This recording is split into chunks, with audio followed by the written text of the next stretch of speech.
الحمد لله نحمده ونستعينه ونستغفره ونؤمن به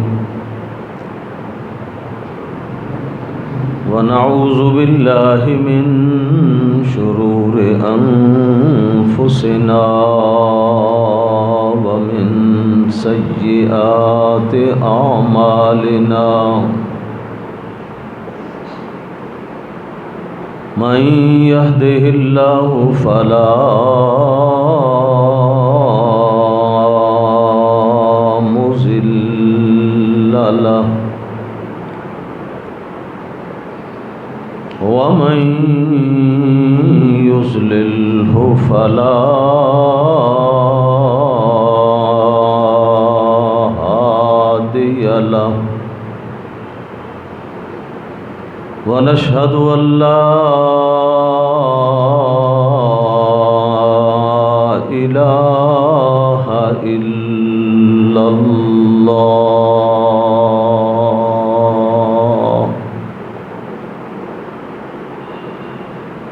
وحده لا شريك له في الخلق والورى ونشهد أن سيدنا ومرشدنا وهادينا محمدا عبده ورسوله أما بعد فأعوذ بالله من الشيطان الرجيم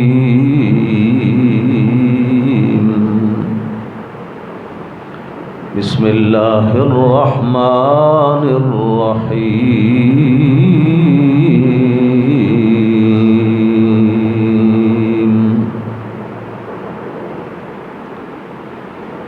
كلوا واشربوا حتى يتبين لكم الخيط الأبيض من الخيط الأسود من الفجر ثم أتموا الصيام إلى الليل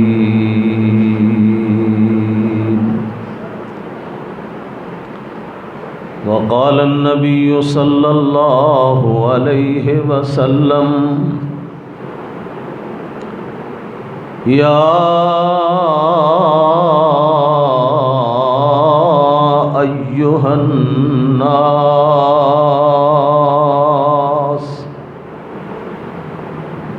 قد أظلكم شهر عظيم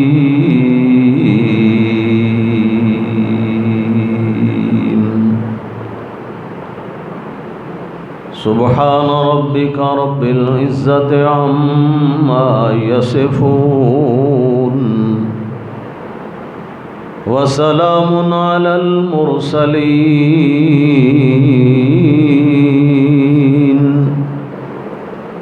والحمد لله رب العالمين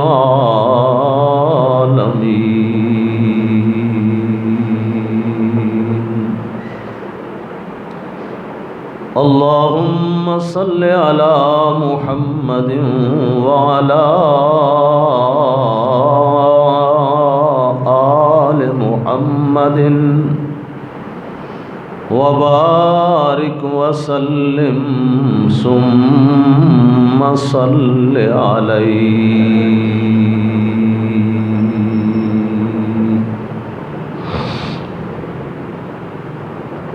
انتہائی معزز اور مکرم بھائیوں، دوستوں، عزیزوں، استقبال رمضان کے حوالے سے چند باتیں عرض کروں گا اللہ جل جلالہ صحیح معنوں میں ہمیں سچا پکا مسلمان بنا دے، اور جو ایک مسلمان پر رمضان مقدس کے تقاضے عائد ہوتے ہیں، ہمیں وہ سارے تقاضے پورے کرنے کی اللہ توفیق عطا فرما دے۔ میرے بھائیوں، اللہ کے پاک رسول نے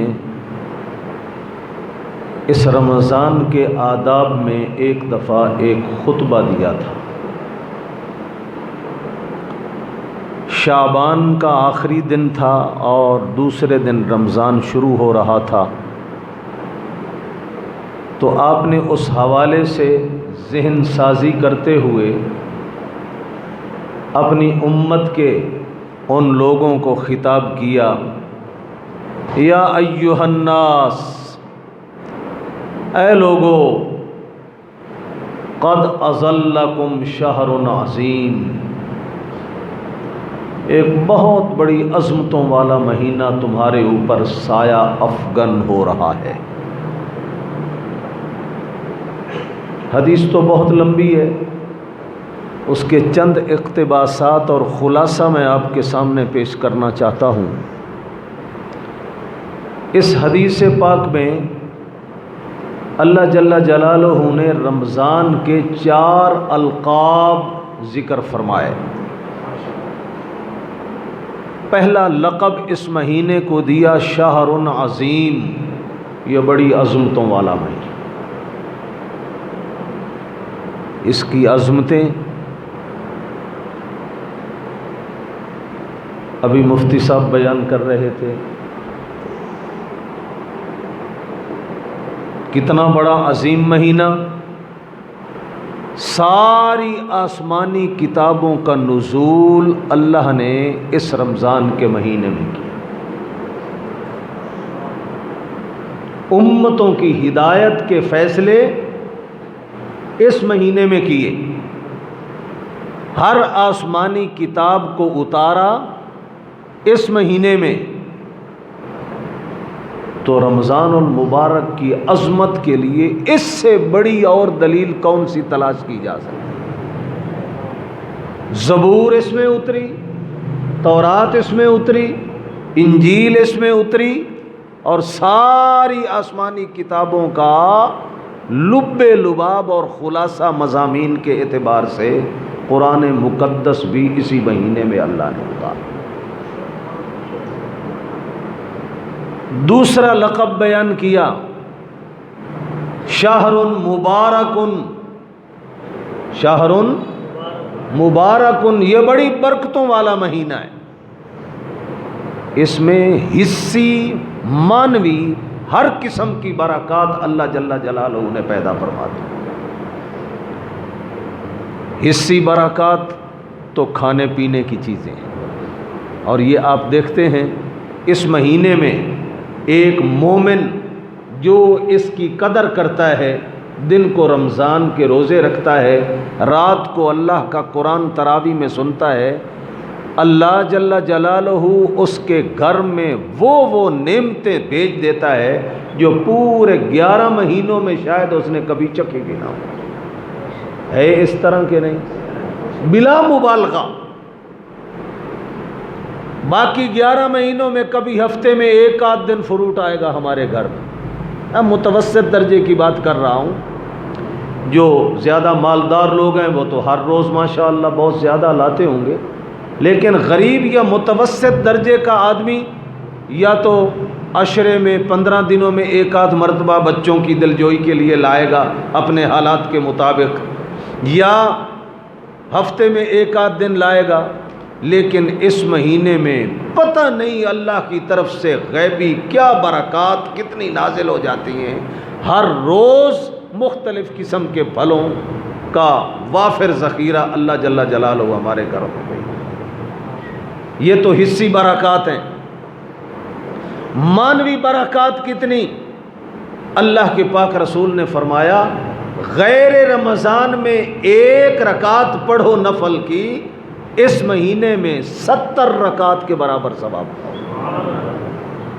غیر رمضان میں 2 رکعت نفل پڑھو، 2 رکعت کا ثواب، اس میں 2 رکعت پڑھو 140 رکعتوں کا ثواب پاؤ۔ شہر مبارک، یہ برکات ہے۔ غیر رمضان میں 1 فرض ادا کرو، اس مہینے میں اگر 1 نفل ادا کیا تو غیر رمضان میں کیے ہوئے 1 فرض کے برابر ثواب پاؤ۔ میرے بھائیوں، ہر نیکی کئی گنا بڑھا دی جاتی ہے۔ یہ کیا تھا؟ یہ اس مہینے کی برکات ہے۔ اللہ جل جلالہ ہمیں ان برکات کو سمیٹنے کی توفیق عطا فرمائے۔ بہت بڑا عظیم مہینہ، بہت بڑی برکتوں والا مہینہ۔ اور تیسرا لقب اس مہینے کے لیے جو آقا نامدار حضرت محمد عربی صلی اللہ علیہ وسلم نے منتخب فرمایا، وہ لقب ہے وَهُوَ شَهْرُ الصَّبْرِ۔ کیا فرمایا؟ وَهُوَ شَهْرُ الصَّبْرِ، یہ صبر کا مہینہ ہے۔ کیا مطلب؟ صبر کا معنی ہوتا ہے اپنے نفس کو اپنی خواہشات سے روکنا۔ صبر کا لغوی معنی عربی کے اعتبار سے کیا ہے؟ اپنے نفس کو اپنی خواہشات سے روکنا، نفس پر قابو پانا، نفس کو کنٹرول میں رکھنا، نفس کی خواہشات ضبط رکھنا۔ یہ نہیں کہ جو ہمارا جی کرے وہ ہم سب کچھ کرتے چلے جائیں، نہ، بلکہ اس مہینے میں اپنے نفس کو ہم نے کنٹرول کر رکھا ہے۔ بھوک لگی ہوئی ہے، پیاس لگی ہوئی ہے، شدت کی گرمی ہے، اکیلا تنہا آپ بیٹھے ہیں، دیکھنے والا کوئی نہیں ہے، جی کر رہا ہے کھا لوں، جی کر رہا ہے پی لوں، لیکن رمضان کا تقدس وہ ہمیں کھانے سے بھی روک رہا ہے، پینے سے بھی روک رہا ہے۔ کیوں؟ اللہ کے پاک رسول نے جو فرما دیا، یہ مہینہ صبر کا مہینہ ہے۔ اس میں اپنے نفس کو دن کے اوقات میں جو روزے کی گھڑیاں ہیں، ان میں ہمیں نفس کو کھانے سے روکنا ہوگا، نفس کو پینے سے روکنا ہوگا، خواہشات نفسانیہ سے روکنا ہوگا۔ یہ ساری خواہشات پہ قابو تم پالو، کل قیامت کے دن یہی روزہ تیری سفارش کرتے ہوئے کہے گا، یا رب، یا رب، انی منعتہ الطعام والشراب۔ اللہ، میں نے اس تیرے بندے کو کھانے سے روکا، میں نے اس تیرے بندے کو پینے سے روکا، فشفعنی فی، اللہ اس کے حق میں بھی سفارش کرتا ہوں، آج اپنے اس بندے کو معاف کر۔ یہ روزے والی عبادت کو اللہ مجسم کریں گے، ایک جسم دیں گے اور اس کو زبان دیں گے۔ روزہ اپنی زبان سے بول کر رب کے ہاں درخواست کرے گا، اللہ اس کو دنیا میں شدت کی بھوک تھی پر میں نے اس کو روکا، شدت کی پیاس لگی ہوئی تھی میں نے اس کو روکا، خواہشات اس پر غالب تھیں میں نے اس کو روکا، تیری اطاعت کرتے ہوئے اس نے اپنی ساری خواہشات کو ضبط کیا، کنٹرول کیا۔ شفعنی فی، اللہ میری سفارش کو اس اپنے بندے کے حق میں قبول فرما۔ ابھی روزے کی سفارش مکمل ہو چکی ہوگی، فوراً ادھر سے قرآن بول پڑے گا۔ رمضان اور قرآن چونکہ آپس میں لازم ملزوم ہے، ایک طرف سے رمضان بولے گا، دوسری طرف سے قرآن بولے گا، اور رب انی منعتہ النوم، اور رب انی منعتہ النوم، میرے رب سارے دن کا تھکا ماندہ تھا، سارے دن کی دکانداری کر کے، سارے دن کی محنت مزدوری کر کے، سارے دن میں دفتری اپنی ذمہ داریاں پوری کر کے یہ بڑا ہی تھکا ماندہ تھا، پر اس نے اللہ تیرے قرآن کی قدر کی۔ تھکاوٹ تھی، جی کر رہا تھا اس کو کہ میں سو جاؤں، جی کر رہا تھا آرام کر لوں، جی کر رہا تھا نیند کر لوں، لیکن اس نے اپنی تھکاوٹ اور نیند کی پرواہ نہیں کی۔ اللہ تھکاوٹ کے باوجود یہ تیرا قرآن سننے کے لیے مسجدوں میں آیا، اس نے مسجدوں کو بھر دیا۔ سارے تیرے یہ جتنے نمازی تھے، تیرے بندے تھے، روزے دار تھے، انہوں نے تیری مسجدوں کو آباد کیا، تیرے قرآن کو سنا۔ شفعنی فی، مولا میری سفارش قرآن کی اپنے اس بندے کے حق میں قبول فرما۔ اللہ کے پاک رسول نے فرمایا فیشفعان، فیشفعان، یہ دو سفارشی ایسے ہوں گے جس خوش نصیب کو یہ دو سفارشی مل گئے۔ رمضان کی بھی اس نے قدر کی، قرآن کی بھی قدر کی، اپنے آپ کو بھوک پیاس میں رکھا، روزے کا اکرام کیا، اپنی تھکاوٹوں کا احساس نہیں کیا، تراویح میں اللہ کا قرآن سنا۔ یہ دو سفارشی میدان محشر میں سفارش کریں گے، پاک پیغمبر کی سچی زبان سے نکلے ہوئے الفاظ۔ آپ نے فرمایا رب ان کی سفارش موڑے گا نہیں، ان کی سفارش۔ میرے بھائیوں، آج وہ قسمت والوں کو یہ مبارک گھڑیاں نصیب ہو رہی ہے۔ پتہ نہیں پچھلے سال ہمارے کتنے ساتھی تھے ہمارے ماحول کے جو ہمارے اندر موجود تھے، پر آج ہمارے اندر موجود نہیں ہیں۔ اجل اور موت یہ ہر انسان پہ آنی ہے۔ آج وہ دنیا سے رخصت ہو چکے۔ آج اللہ نے ہم میں سے جس کو یہ موقع دیا، رمضان کی گھڑیاں ملیں، خدا کے لیے زندگی کا پتہ نہیں، کوئی پتہ نہیں کہ رمضان پورا بھی ہم گزاریں گے یا نہیں، یا اگلا رمضان پتہ نہیں ہمیں نصیب ہوگا یا نہیں ہوگا، لیکن ان دو سفارشیوں کی سفارش حاصل کرنے کی کوشش کریں گے یا نہیں کریں گے؟ انشاءاللہ کہو کریں گے۔ اس پر ایک صحابی کا واقعہ آپ کو بتلاتا ہوں۔ کیا قربانیوں کا جذبہ اللہ نے ان کو دیا تھا، کیا نیکی کرنے کے جذبات اللہ نے ان کے اندر رکھے تھے۔ اللہ کے پاک رسول کی زبان سے بات نکلتی ہے اور کمر کس لیتے ہیں کہ ہم جب تک اس پر عملی نمونہ نہیں پیش کریں گے ہمارا ایمان ہی مکمل نہیں ہوگا۔ آج ہم نام کے مسلمان رہ گئے، ایک کان سے نبی کا قول سنتے ہیں، نبی کی حدیث سنتے ہیں، دوسرے کان سے نکال دیتے ہیں۔ قدردانی پیدا کرو اپنے نبی کے اقوال و افعال کی، نبی کے فرامین کی۔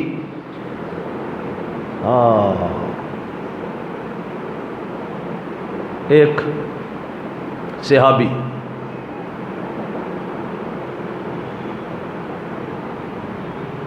وہ دور ہے یہ کہ جب سحری کھانے پر پابندی تھی۔ کیا تھا؟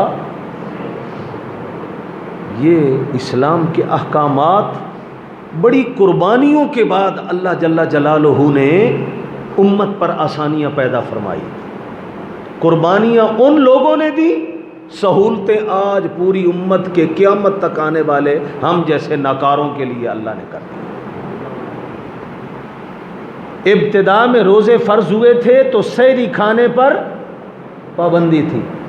شام کو افطاری کے وقت افطاری کرو اور عشاء کی نماز پڑھو، اس کے بعد جب تک نیند نہیں کی ہے تم نے، جب تک سوئے نہیں ہو، کوئی نہ کوئی شے کھا سکتے ہو، پی سکتے ہو۔ نیند آ گئی بس کھانا پینا بند، کھانا پینا ختم۔ اب دوسرے دن شام کو جا کر کھانا پینا ہوگا۔ میں نے بتایا سحری کی اجازت نہیں تھی۔ یہ پہلے سے قانون یہود و نصارہ کے روزوں کا یہی چلا آ رہا تھا، اسلام میں اس قانون کو بحال رکھا گیا۔ ایک صحابی آئے، سارا دن کے تھکے ماندے، سارے دن کی محنت مزدوری کرنے والے، شام کو گھر میں آ کر بیوی سے پوچھا کوئی شے افطاری کے لیے ہے؟ غربت اتنی، بیوی کہتی ہے گھر میں کچھ بھی نہیں، گھر میں کچھ بھی نہیں ہے۔ اچھا، اس نے کہا میں ابھی پڑوسیوں کے گھر میں جاتی ہوں تو آپ انتظار کریں، شاید کوئی چیز وہاں سے مل جائے تو آپ کی افطاری کا انتظام ہو جائے۔ وہ گئی، واپس آنے تک یہ سارے دن کا تھکا ماندہ تھا، چارپائی پر لیٹا، نیند آ گئی۔ نیند آ گئی. اس نے آ کر کہا اوہ خیبتن لک، خیبتن لک، اوے تو ہلاک ہو گیا، تو برباد ہو گیا. یعنی بھوک اور پیاس کی وجہ سے. پچھلے شام سے تو بھوکا ہے اور آج شام تک 24 گھنٹے گزر چکے، اب پھر تجھے نیند آ گئی، اب پھر تو کوئی شے نہیں کھا سکے گا. کل شام تک 48 گھنٹے گزر جائیں گے، بھوک اور پیاس میں کیا بنے گا تیرا. یہ بیوی بڑی ہی ہمدردی کے ساتھ یوں کچھ الفاظ کہہ بیٹھی، لیکن اس بندے کی اس صحابی کی قربانی دیکھو. لیکن اس سے پہلے میں تھوڑا سا اپنا ماحول تمہارے سامنے رکھوں تاکہ ان کی قربانیوں کا ہمیں تھوڑا سا احساس ہو. آج ہم سحری کے لیے اٹھتے ہیں اور اس سحری میں اگر 15-20 منٹ اچھا خاصا معقول وقت نہ ہو، 5 منٹ بھی رہتے ہوں یا 2-3 منٹ کبھی رہتے ہوں اور دیر سے آنکھ کھلے، ہم کیا کہتے ہیں؟ آج روزہ نہیں رکھتے بھائی، اتنی دیر کے اندر میں کھانا کھا سکتا ہوں، اور کھانا نہیں کھاؤں گا تو سارا دن بھوکا پیاسا کیسے رہوں گا. بالکل لیٹ اٹھے تو وہ تو سوال ہی نہیں نہ پیدا ہوتا کہ روزے کی نیت کر لے. لو جی میں نے سحری نہیں کھائی تو میں روزہ کیسے رکھوں گا. لیکن اگر 2-4 منٹ بھی مل جائیں، اللہ ماشاء اللہ جس میں اللہ کا خوف ہوگا وہ تو 2-4 لقمے رکھ کر نیت کر لے گا. لیکن عام روٹین کی ماحول کی بات کر رہا ہوں، وہ روزے کو چھوڑ دے گا. لیکن اس صحابی نے پچھلے 24 گھنٹے کا بھوکا پیاسا ہونے کے باوجود دوسرے دن پھر آگے روزے کی نیت کر لی. میں نے بتایا قربانیاں ان لوگوں کی تھیں، اللہ نے سہولت ہمارے لیے پیدا فرما دی. اس قربانی کا نتیجہ کیا ہوا؟ دوپہر تک تو بیچارہ برداشت کرتا رہا. دوپہر کے وقت میں اس کی حالت ناقابل برداشت ہو گئی، غشی طاری ہو گئی اور وہ بے ہوش ہو. حضور کو پتہ چلا فلاں آدمی بے ہوش ہو گیا بھوک اور پیاس کی وجہ سے. اللہ تو دیکھ رہا ہے اپنے بندوں کے حالات. ان اللہ بصیر بالعباد، اللہ اپنے بندوں کی ہر حالت کو ہر وقت دیکھتا ہے. اب یہ قربانی تھی جو اس صحابی نے دی، روزہ نہیں چھوڑا. اللہ نے فرمایا میرے نبی میں تخفیف کرتا ہوں، کلوا واشربوا حتی یتبین لکم الخیط الابیض من الخیط الاسود من الفجر. پہلے تو میری طرف سے پابندی تھی، سونے سے پہلے تک کھا سکتے ہو جو کھانا ہے. نیند آ گئی اس کے بعد کھانے کی اجازت نہیں ہے. اب تمہیں اجازت دیتا ہوں، کلوا واشربوا، کھاؤ پیو، صبح طلوع فجر تک کھا پی سکتے. طلوع فجر تک یعنی اذان ہونے تک، فجر کا وقت شروع ہونے تک ساری رات جتنا کھانا چاہتے ہو کھاؤ، کوئی پابندی نہیں. جو پینا چاہتے ہو کوئی پابندی نہیں. اللہ اکبر. یہ پابندی اللہ نے کھول دی. اور پھر بعد میں تو بلکہ اللہ کے پاک رسول نے فرمایا فصل ما بین صیامنا و صیام اہل الکتاب اکلۃ السحر. ہمارے اور یہودیوں کے روزے میں اب فرق کرنے والی چیز سحری کا کھانا. جو سحری کھائے گا وہ اس امت کا فرد ہوگا، جو سحری نہیں کھائے گا اس کا روزہ یہودیوں سے مشابہ ہو جائے. سحری بھی کھا رہے ہیں، اجر بھی سمیٹ رہے ہیں. دیکھو یہ نہیں کہ صرف اپنی بھوک ختم کرنے کے لیے، نیت صرف اپنی کرنی ہوگی کہ اللہ کے پاک رسول کا حکم ہے، قرآن کا حکم ہے، کلوا واشربوا حتی یتبین لکم الخیط الابیض من الخیط الاسود من الفجر. اس حکم شرعی کی نیت کر کے ہر لقمہ کھانے پر اللہ کی طرف سے اجر بھی مل رہا ہے، ثواب بھی مل رہا ہے. اللہ اکبر.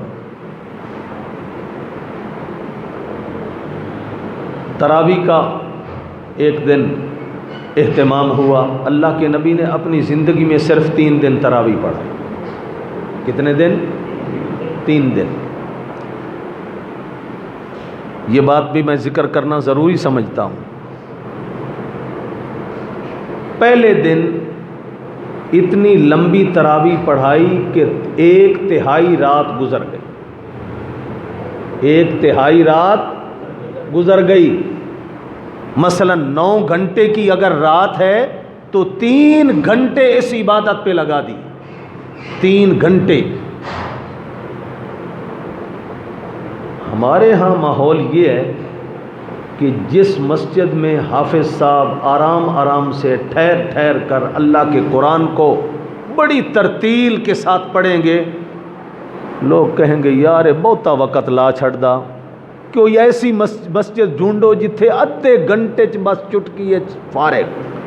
فرض بھی تراویاں بھی وتر بھی آدھا گھنٹہ نہیں، چلو پونا گھنٹہ لگ جائے.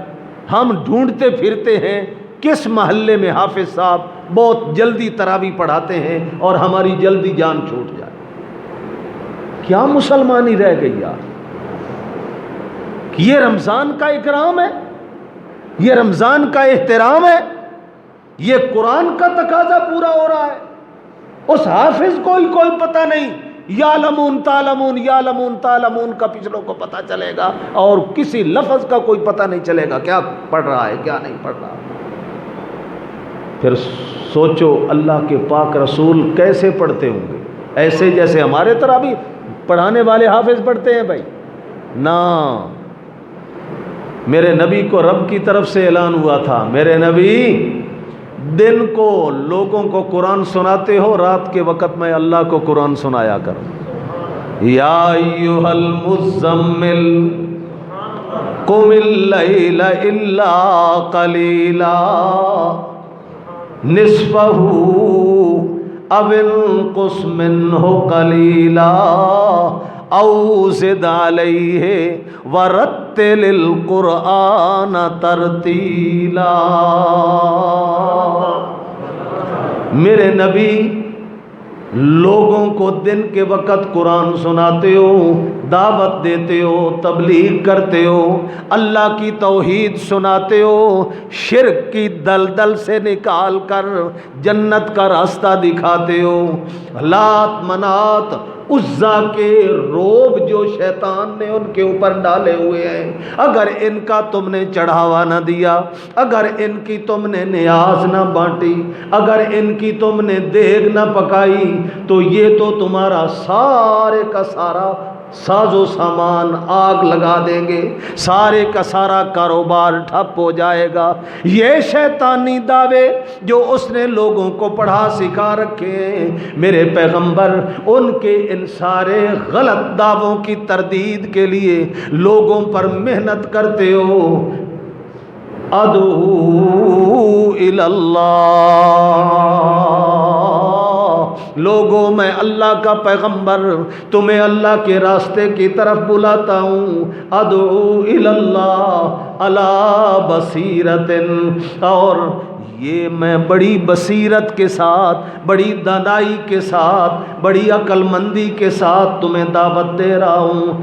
یہی میرا کام ہے. انا ومن اتبعنی، جو میرے نقش قدم پہ چلے گا، میری امت کا حق گو عالم بھی میرے اس نقش قدم پہ چل کے اللہ کی وحدانیت کے بول بولے گا.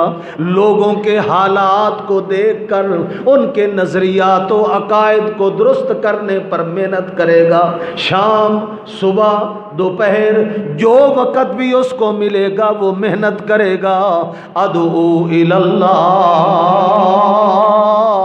میں بھی یہ محنت کر رہا ہوں اور میری امت کے ذمے بھی یہی محنت ہے. ہاں، دن کے وقت تو یہ محنت لوگوں پر، اللہ اپنے نبی کو کہتا ہے رات کے وقت میں اللہ تیرا قرآن سننا چاہتا ہوں. میرا پیغمبر اپنے بستر سے اٹھ کر، اپنی خواب گاہوں سے اٹھ کر، اپنی آرام گاہوں کو چھوڑ کر آ جایا کر مصلی کے اوپر، آ جایا کر خلوت اور تنہائی تہائی میں سارے کے سارے لوگ تو آرام مزے کی نیند سو رہے ہوں، اس وقت اٹھ کر میں اللہ سے راز و نیاز کی باتیں کیا کر۔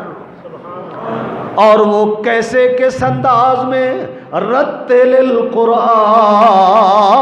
ترتیلا، قرآن سنایا کر میرے نبی مجھے، اور قرآن بھی ٹھہر ٹھہر کے، سمجھ سمجھ کے، ٹھہر ٹھہر کے، بڑے مزے لے لے کر قرآن سنایا کر مجھے۔ کیا خیال ہے، اللہ نے جو کہہ دیا رتل القرآن ترتیلا، ٹھہر ٹھہر کے قرآن پڑھیا کر، نبی تیز پڑھتے ہوں گے؟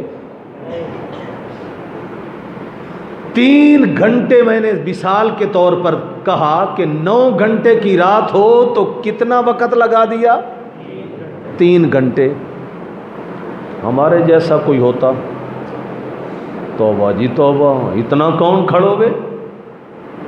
یہ تو بڑی زیادتی ہے مقتدیوں پر۔ ان لوگوں کا عشق، ان لوگوں کی محبت، وہ سچی محبت تھی، سچا عشق تھا۔ دوسرے دن تعداد نمازیوں کی کم ہونے کی بجائے کل سے زیادہ، کل سے بھی تعداد زیادہ۔ اللہ کے پاک رسول نے جو تراویح شروع کی، آج 3 گھنٹے کی بجائے 6 گھنٹے لگا دی۔ کل 1/3 رات میں ختم ہوئی تھی، آج 2/3 رات لگا دیا، 1/3 باقی بچی صرف وہ آرام کے لیے۔ کیا خیال ہے، ہمارے جیسا کوئی ہوتا مسجد کا منہ کرتا؟ لو جی ساڈا خیال ہی کوئی نہیں، ہم نے کام کرنا ہوتا ہے، کھیتی باڑی کرنی ہوتی ہے، دفتر میں جانا ہوتا ہے، مزدوری کرنی ہوتی ہے، 6 گھنٹے لگا دیے۔ دوسرے دن بجائے نمازی تیسرے دن کم ہونے کے، سبحان اللہ العظیم، مسجد میں جگہ ہی کوئی نہیں، کھچا کھچ مسجد بھری ہوئی، کوئی ایک نمازی کے لیے بھی جگہ خالی نہیں بچی۔ سبحان اللہ۔ اللہ کے پاک رسول صلی اللہ علیہ وسلم نے تیسری رات یوں قرآن شروع کیا، یوں تراویح شروع کی، سحری تک لے گئے، عشاء کے وقت شروع کیا، اور ساری رات قرآن پڑھنے میں، ساری رات تراویح میں، ساری رات اللہ سے گفتگو ہو رہی ہے۔ قرآن کیا ہے؟ سبحان اللہ العظیم۔ حضرت علی المرتضیٰ رضی اللہ عنہ فرماتے ہیں، جیڑا بندہ اے چاہے کہ میں رب نال گلاں کراں، وہ نماز پڑھیا کرے، تے جیڑا بندہ اے چاہے رب میرے نال گلاں کرے، وہ قرآن پڑھیا کرے۔ قرآن پڑھتے ہیں یوں سمجھو اللہ ہمارے ساتھ گفتگو کر رہا ہے، نماز پڑھتے ہو یوں سمجھو میں اس شہنشاہ مطلق سے ہم کلام ہو رہا ہوں۔ کیا ہے؟ سبحانک اللہم، اللہ تو بڑا پاکیزہ، وبحمدک، اللہ میں بڑی تیری تعریف کرنے کے لیے آیا ہوں، وتبارک اسمک، اللہ تیرا نام بڑی برکتوں والا، وتعالی جدک، اللہ تو بڑی بزرگی والا، اور میں گواہی دیتا ہوں لا الہ غیرک، سارے جہان میں تیرے علاوہ کوئی معبود ہو سکتا ہے بھلا؟ کوئی معبود؟ یہ سب کیا ہے؟ اللہ سے گفتگو ہو رہی ہے ہماری۔ تو حضرت علی فرماتے ہیں اللہ سے گفتگو کرنا چاہو نماز شروع کر دیا کرو، اور دل میں یہ خیال آئے، یہ جذبہ پیدا ہو کہ رب میرے ساتھ گفتگو کرے، تو قرآن شروع کر دیا کرو۔ تو اللہ کے پاک رسول نے ساری رات قرآن پڑھا، کیا نظارہ ہوگا؟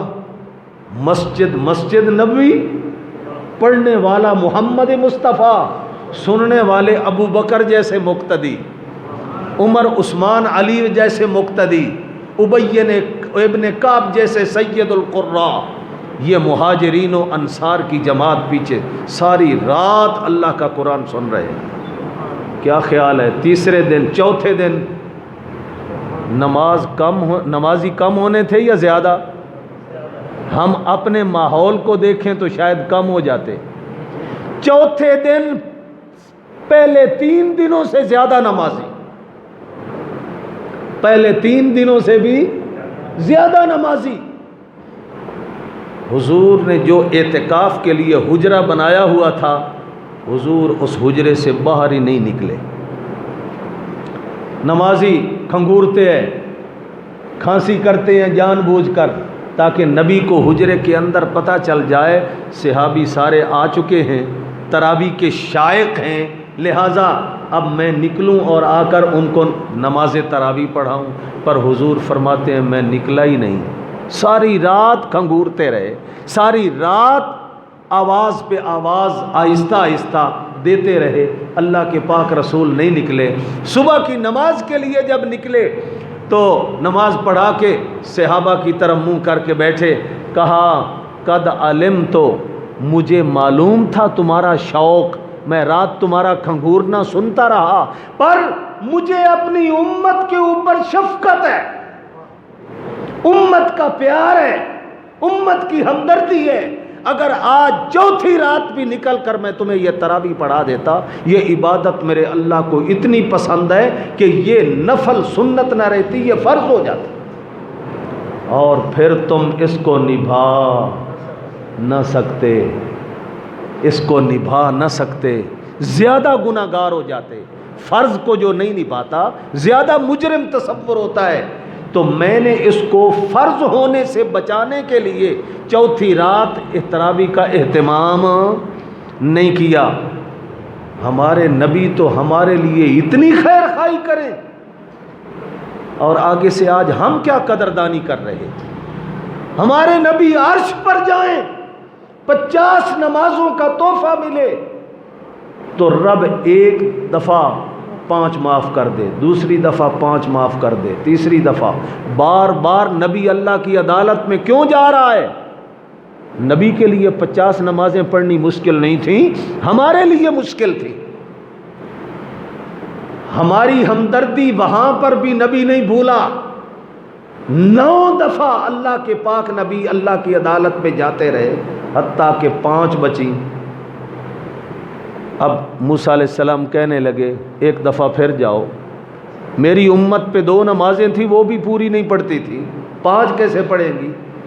پاک رسول فرماتے لقد استحییت ربی، اب تو مجھے رب سے حیا آتا ہے، ہر چکر پہ 5 معاف ہو رہی ہے، اور اس چکر پہ وہ 5 بھی معاف ہو جائیں تو یہ تو مروت کے خلاف ہے کہ کوئی دوست، کوئی محبوب کسی اپنے محبوب کو ہدیہ دے تو وہ آکھے نہیں نہیں یہ سارا ہدیہ اپنے کول رکھ، میں نو تیرے ہدیہ دی ضرورت کوئی نہیں، خالی گھر میں لوٹ جائے۔ یہ محبت کے تقاضے ہیں؟ نہیں، جتنا بھی بھاری ہوگا مشکل ہوگا، اب میں نہیں جاتا، 5 نمازیں لے کے جاتا ہوں۔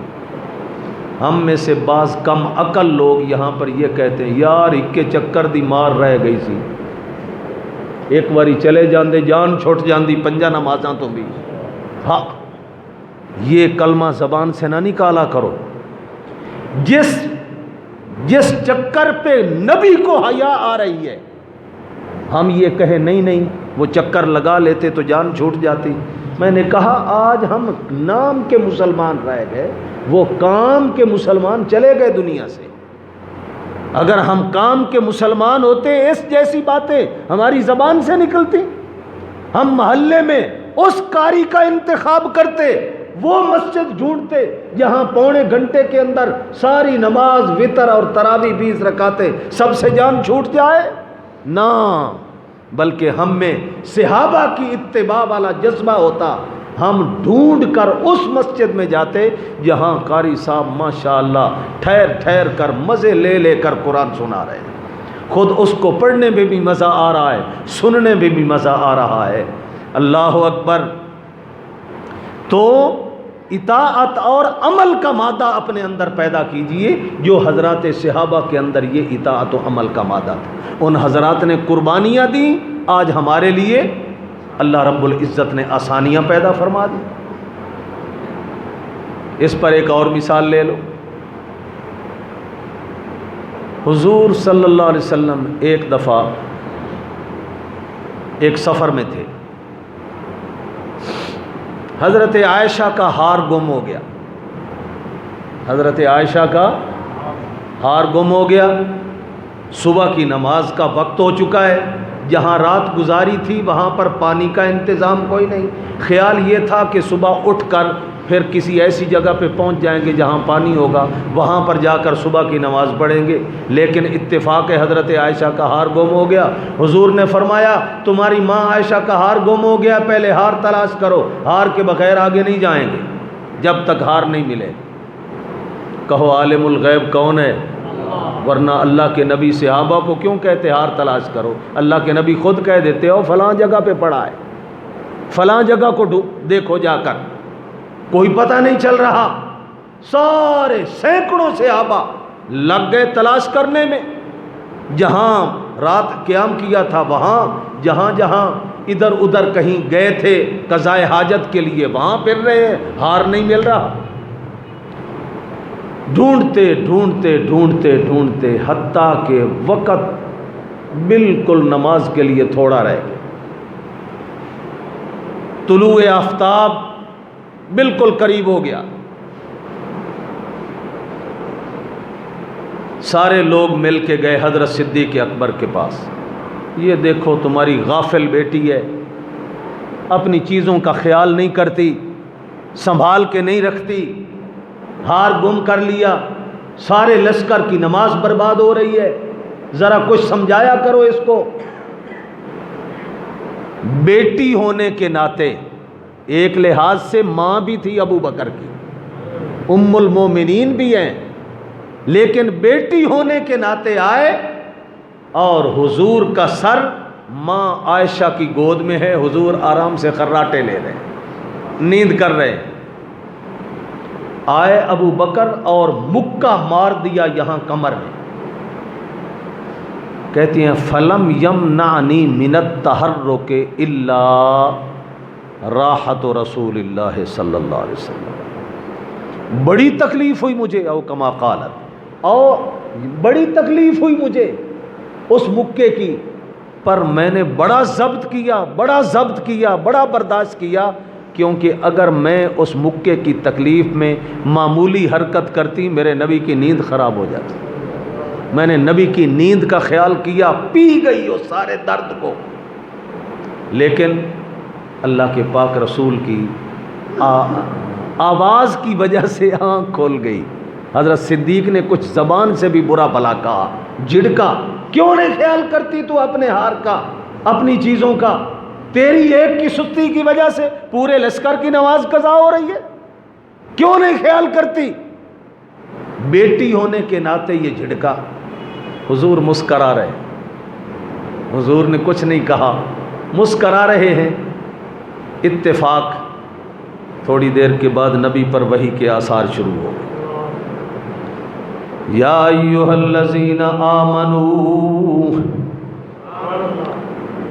اذا قمتم الی الصلاۃ فاغسلوا وجوہکم وأیدیکم الی المرافق وامسحوا برؤوسکم وارجلکم الی الکعبین وإن کنتم جنبا فاطہروا وإن کنتم مرضی او علی سفر او جاء احد منکم من الغائط او لامستم النساء فلم تجدوا ماء فتیمموا صعیدا طیبا۔ اگر کبھی بیمار ہو جاؤ، اگر کبھی سفر پہ ہو اور پانی نہ مل سکے، پانی استعمال کرنے کی طاقت نہ ہو، تو کیا کرو؟ پاک مٹی کا ارادہ کر لو، پاک مٹی پھر 2 دفعہ ہاتھ مارو، ایک دفعہ چہرے پر پھیر لو، دوسری دفعہ کوہنیوں تک بازوؤں پر مل لو۔ فتیمموا صعیدا طیبا فامسحوا بوجوہکم وایدیکم الی المرافق، ایدیکم منہ فامسحوا بوجوہکم وایدیکم منہ۔ تیمم کر کے آئندہ نماز پڑھ لینا۔ دیکھو قربانی تو دے دی ایک عائشہ نے، سب کہو رضی اللہ عنہ۔ اور اس کی قربانی اور پریشانی کی وجہ سے سارا لشکر پریشان ہوتا ہے، سارے کے سارے وہاں پر نماز کی وجہ سے پریشان ہیں، یا اور کوئی نقصان ہو گیا تھا؟ پریشانی یہ تھی نماز ضائع ہو رہی ہے۔ اوے ایسی فکر نماز کی اللہ آج ہمارے اندر پیدا فرما دے۔ کیوں نماز ہماری خراب ہونے لگی؟ کیوں نہیں پانی مل رہا؟ اللہ نے ان کی پریشانی پر پوری امت کے لیے آسانی پیدا فرما دی۔ اگر یہ ہار نہ ان کا گم ہوتا اور اس ہار کے گم ہونے پر تیمم کا حکم نہ آتا، آج ہمارے لیے آسانی ہوتی نہ ہوتی؟ تکلیف اس کے لیے بنی، اللہ نے آسانی پوری امت کے لیے پیدا فرما دی۔ قربانیاں ان لوگوں نے دی، آسانی ساری کی ساری امت کے لیے اللہ نے پیدا فرما دی۔ پھر ساتھ یہ بھی فرما دیا ما یرید اللہ لیجعل علیکم من حرج ولکن یرید لیطہرکم۔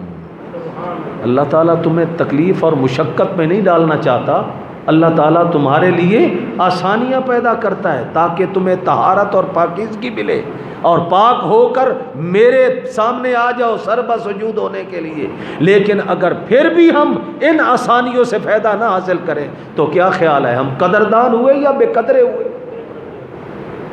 اسی لیے حدیث پاک میں آتا ہے رمضان شروع ہوتا ہے، ایک منادی اللہ کا فرشتہ اعلان کرتا ہے یا باغی الخیر اقبل، یا باغی الخیر اقبل، اوے نیکیوں کے طالب بندے، اپنے رب کو راضی کرنے کی دل میں تڑپ رکھنے والے بندے، 11 مہینے ہی بڑی پر اس مہینے دیاں بہاراں لٹ، اقبل، اور محنت کر اور کوشش کر۔ اور ایک دوسرا فرشتہ اللہ بھیجتے ہیں جو آواز لگاتا ہے یا باغی الشر اقصر، اوے اللہ کی نافرمانی کرنے والے، اللہ کی حدوں کو توڑنے والے، اللہ رب العزت کو ناراض کرنے والے، اللہ اور اس کے رسول کا دل دکھانے والے، یا باغی الشر اقصر، اوے 11 مہینے رب کی نافرمانی کر کے کیا تیرا دل ٹھنڈا نہیں ہوا ابھی تک؟ اس مہینے کے اندر بھی بجائے محنت کر کے اس کے قریب ہونے کے، الٹا تو اس کو نافرمانیوں کے ذریعے اور ناراض کر رہا ہے۔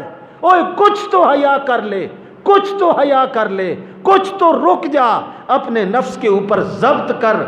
یہ سب کچھ کیوں اللہ فرشتوں کے ذریعے اعلان کروا رہے ہیں؟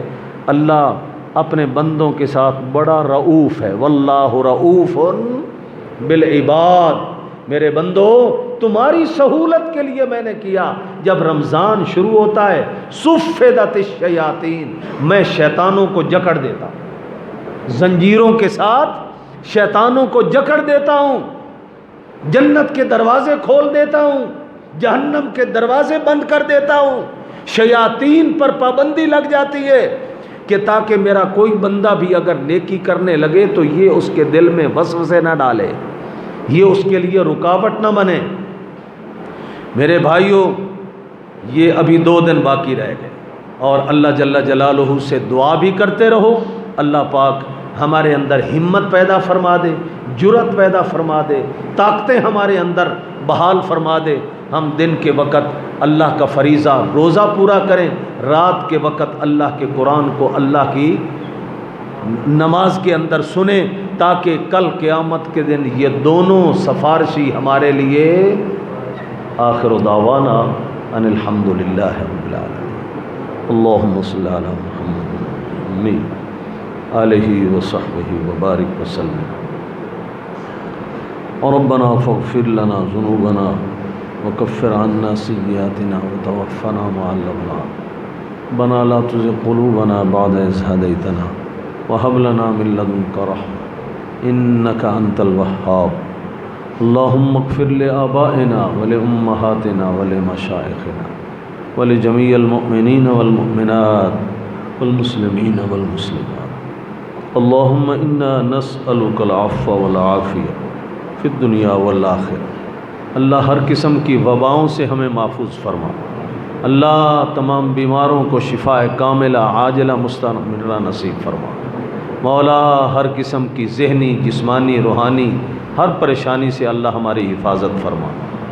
مولا جو بیمار ہیں اپنی رحمت سے شفا کے فیصلے فرما، جو پریشان حال ہیں اپنی رحمت سے پریشانیوں کو دور فرما۔ ربنا تقبل منا انک انت السمیع العلیم وتب علینا انک انت التواب الرحیم، وصلی اللہ تعالی علی خیر خلقہ محمد وعلی آلہ وصحبہ اجمعین، آمین آمین۔